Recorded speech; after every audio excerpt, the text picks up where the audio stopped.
前2日先同一個年輕人講完啦嚇，即係你可能有樣好得意嘅興趣，但係好難為個興趣就咁持續。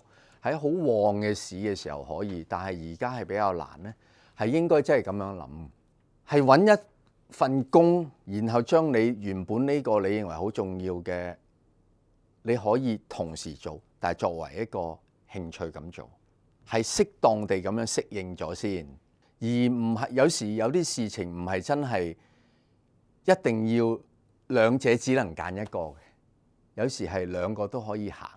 但係輕重嘅分別，即係講緊呢啲咁非常時候嘅時候，可能係有適當嘅妥協，但係唔表示你嗰樣嘢係可以冇咗，你可以繼續行，放輕啲，慢慢又可能可以行返重啲。我覺得這個對我非常的受用，因為我感覺我來香港，大家就說你好像在一個香港特別低潮的時候來到香港。但我覺得可能就命運是好像只有一次這樣去走了，所以好像你就跟着命運這樣走就好了。哦，呢個都係㗎。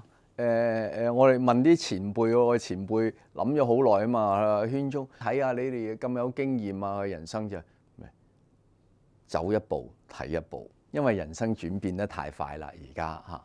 咁但係當然你自己都可以諗咗你中意做咩先嘅，咁啊一路咁樣。我諗翻自己。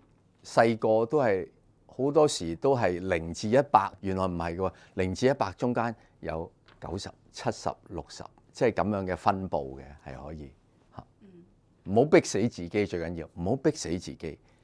係0至100中間係有好大嘅餘地嚇。我諗咧人生就都係其實係應該喺呢個範疇。如果你永遠只能夠喺呢兩個極端咧，咁啊真係嚇。